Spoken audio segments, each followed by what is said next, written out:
대바 인생이냐, 대바 인생이냐, 오니야 인생이냐. 이게 이제 디모데후서를 좀 하다가 오늘 뭐 계속적으로 디모데후서를 볼 건데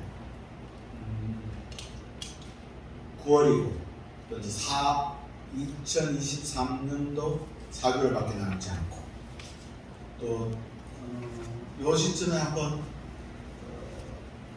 삶의 어떤 포인트로 또는 뭐 한번 생각하는 거로 가을도 다가오고 그런 말씀으로 묵상하면서 우리가 잘 아는 게 이제 출애굽기 영화로도 많이 보고 교회 뭐 원투스에 다니는 것도 아니고 섬기는 것도 아니고 다 아는 내용인데 한번 보면서 은혜를 한번 나누고자 합니다. 뭐랄까 우리가 가지고 있는 삶의 태도, 신앙의 태도가 내용을 규정하니까 부모에 대한 내 태도가 내가 부모에 대한 교회 내용들을 갖다가 가지게 되는 거죠. 교회에 대한 내 태도가 교회를 섬기는 내 내용이 나오게 되는 것이고 또 예를 들어서 존재하는 것에 대한 태도가 그러면은 그렇게 다 내용이 규정됩니다. 자기가 부모가 그렇다고 하면 고라는 내용들 교회가 뭐 자기가 하나님에 대한 태도가 이렇다라면 거기에다는 내용들을 가지게 되죠. 그냥 뭐 하찮은 존재 또는 뭐 그냥 액세서리 정도면 액세서리 정도의 행동들을 하게 되는 겁니다. 그것은 뭐 주말하지 않아도 우리가 잔소리 보고요. 그러한 것들을 한번 짚어보는 겁니다. 현존하는 지구상의 동물 중에 가장 특유의 힘이 센 동물이 무엇일까요? 이 치악력이라고 하죠. 이 무는 힘이 가장 강한 동물이 악어입니다. 그러니까 이 악어가 무는 힘이 1에서 3톤, 이게 1000kg에서 3000kg를 물 수 있다는 거예요. 우리가 흔히 말하는 그 백상악의 치악력이 무는 힘이 450kg. 그러니까 악어가 무는 힘이 얼마인지는 한번 상상을 해보시기 바랍니다. 그래서 악어의 눈물이라는 말이 있어요. 그러니까 우리가 거짓 눈물을 흘린다든지 위선적인 행위를 하는 것을 뜻할 때 저 사람 봐라 뭐 악어의 눈물을 흘리는구나. 예를 들어서 뭐 노동하는 사람의 노동을 쫙 착취해가지고 불을 추구하면서도 아이고 참 불쌍하다 이렇게 흘리는 그러한 악어의 눈물, 이렇게 우리가 이야기를 하지요. 이 말이 나온 그 어원이 바로 나일강에 사는 악어가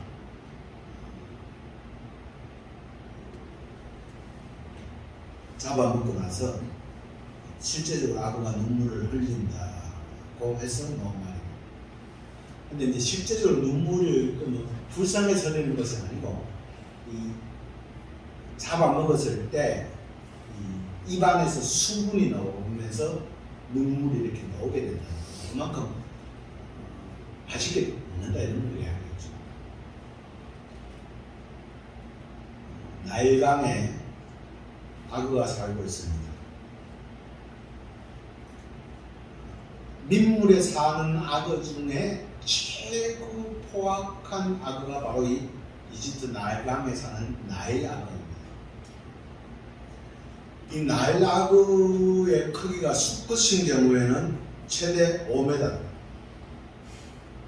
몸무게 150에서 700g.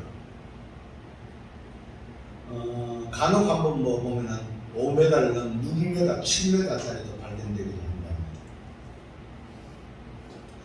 그러니까 이렇게 힘이 세고 하니까 아주 옛날부터 지금부터 3,300년 전이잖아요. 이 시대가 모세가 이 고대에 부터 악어를 숭배했습니다.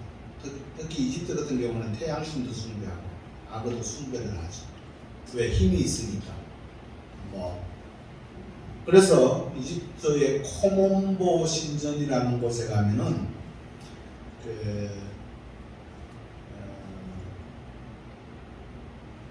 이 악어를 신으로 행상한 그림이 있는데 그걸 갖다 소백이라고 하는데 그 소백은 몸은 사람의 몸을 하고 머리는 악어를 가지고 있는 그림 보셨습니까? 그게 바로 악어를 숭배하는 이 코몬보 신전에 이집트에 있는 그림입니다. 그리고 그 주위에는 악어의 사체들 어떤 화석들이 많이 발견되는 것이죠. 제가 왜 악어와 나일강의 이야기를 하냐면 우리가 지금 오늘 잘 아는 출애굽기 2장 10절의 말씀 그냥 연화로도 보고 이렇게 하지만 그것이 모세의 어머니가 아이를 낳아서 석 달 동안 숨기다가 지금부터 3,300년 전에 그것이 결코 평화로운 환경은 아니었다라는 겁니다. 우리가 잘 아는 대로 아이를 낳았죠. 3절에 보면은 더 숨길 수 없게 되며 그를 위하여 갈대 상자를 가져다가 역청과 나무진을 바르고 아기를 거기 담아 나일강과 갈대 사이에 두었다라고 하는 이 말은 결코 평화로운 상황은 아니다.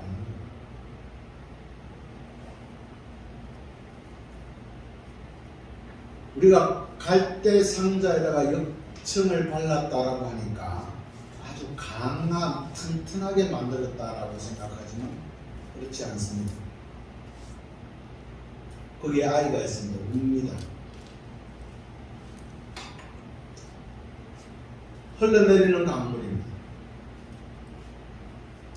어디로 갈지도 모릅니다. 그런데 우리의 인생도 그렇습니다. 내일 어떤 일일지 모르고 내가 계획할지라도 일심을 하나님이시고 어디로 가야 할지 모르는 것이 우리 인생이라고 이야기하지 않습니다.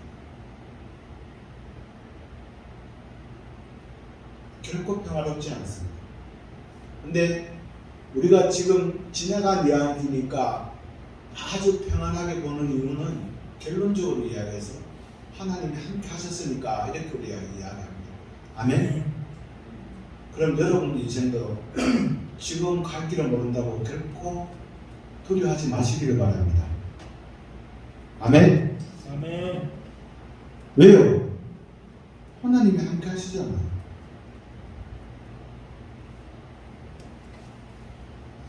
이게 오늘의 주제입니다. 대바 인생이냐 오니아 인생이냐는 겁니다.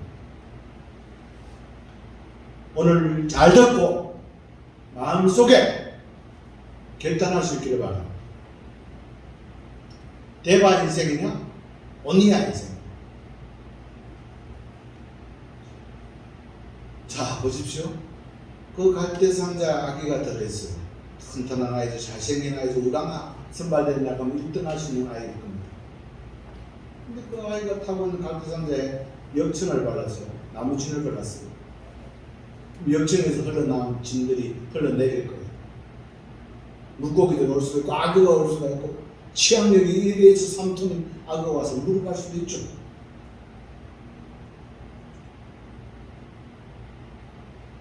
그런데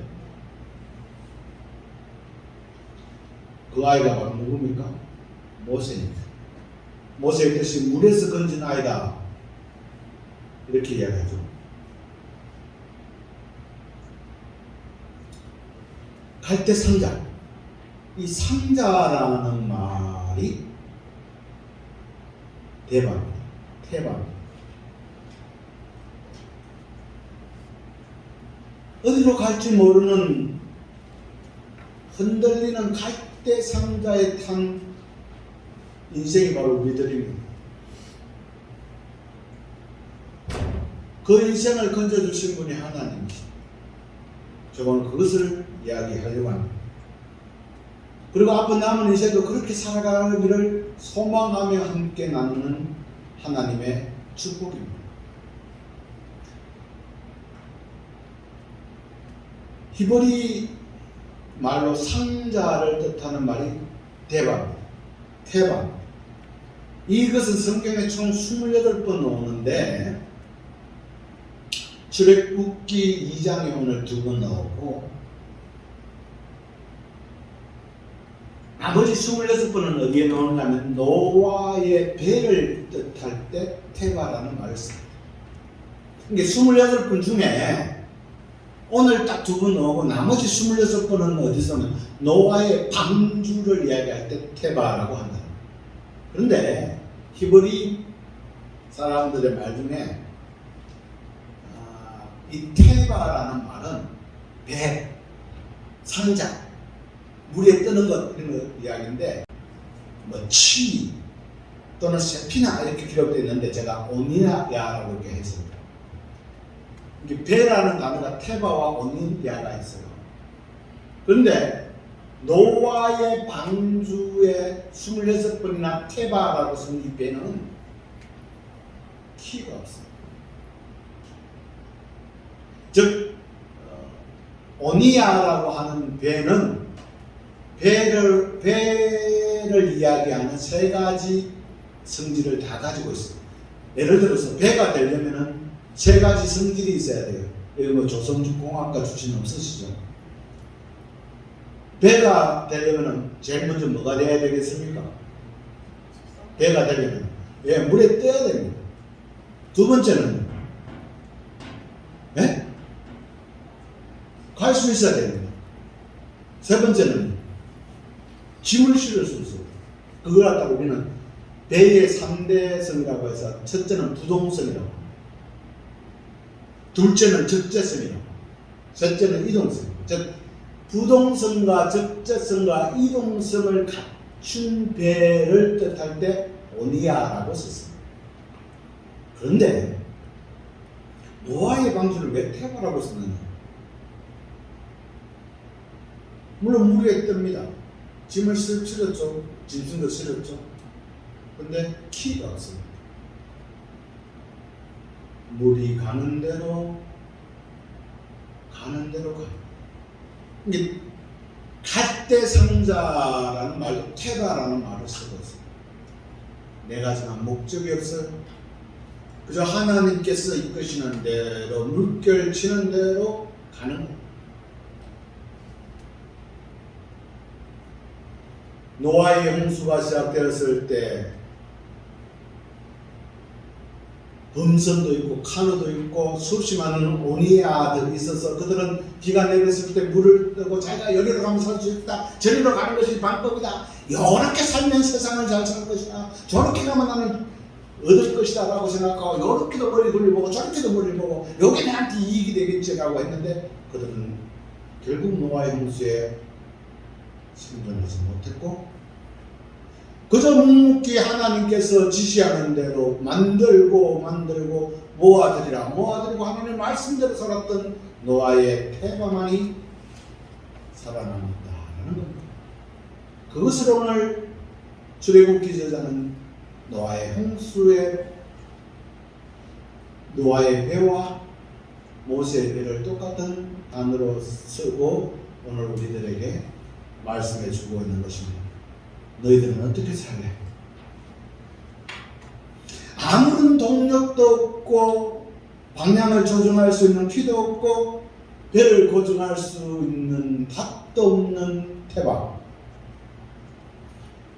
물이 차면 물이 차는 대로, 바람이 불면 바람이 부는 대로, 그러나 하나님의 섭리를 믿고 하나님의 섭리대로 살았던 그 테바.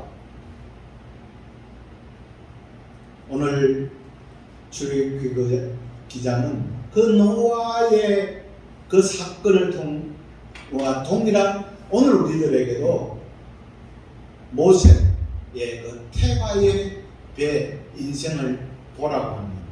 오늘 저는 여러분들에게 믿음을 동시대를 살아가면 믿음을 사는 사람들에게 또는 언제 하나님께서 부르실지 모르지만 이스라엘 우리들에게 저 모세의 갈대 상자를 보라고 오늘 말씀드립니다.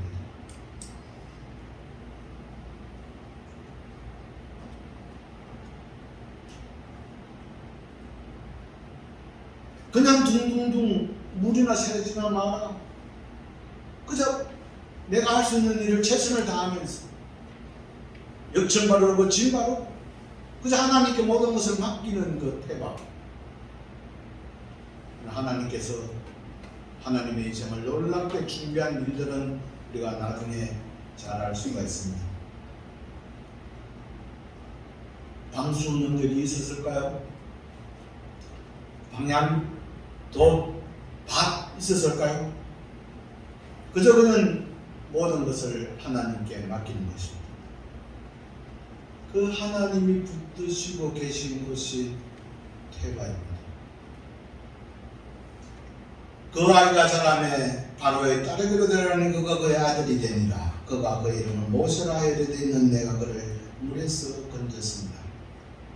오늘 우리를 하나님께서 붙드시고 건지십니다. 바로 이 테바의 삶, 테바의 인생은 전적으로 한마디로 말하면 하나님께 맡긴 삶입니다. 그런다고 해서 여러분 그저 감 떨어지기를 쫙 벌리고 있는 것은 절대 아닙니다. 역청도 바르시고 진도 바르시고 기도하십시오. 그러나 세상의 논리에 따르지 마십시오. 하나님의 말씀에 충실하면서 하나님께 맡기고 오리를 가지면 신뢰도 가보시고 왼쪽 방 맞으면 왼쪽도 대주고 손해 보시고 하나님 앞에 투신해 보시고 말씀의 확신을 가지기 위해서 노력하시고 자녀를 위해서 기도하고 이름에 대해서 감사하고 감격하고 구분하고 우리가 200철처럼 1000억을 모으겠습니까? 2천을 모으겠습니까? 그저 주신 것에 감사하면서 내 이름을 장학 헌금도 좀 내고 저 아프리카에 있는 아이들에게 성경 헌금도 좀 보내고 그러한 삶의 결단들이 바로 역청을 바르고 진을 바르는 것 아니겠습니까? 그것을 보시고 하나님께서는 그래 너 작은 일에 충성하고 좋은 일에 작은 일에도 감사하니까 큰 일도 맡기고 뭐 작은 일 큰 일이 어디 있겠습니까? 그리고 이 조그마한 교회에 뭔 그래 할 일이 많습니까? 그래서 주일 예배 한번 드리면 끝나는 교회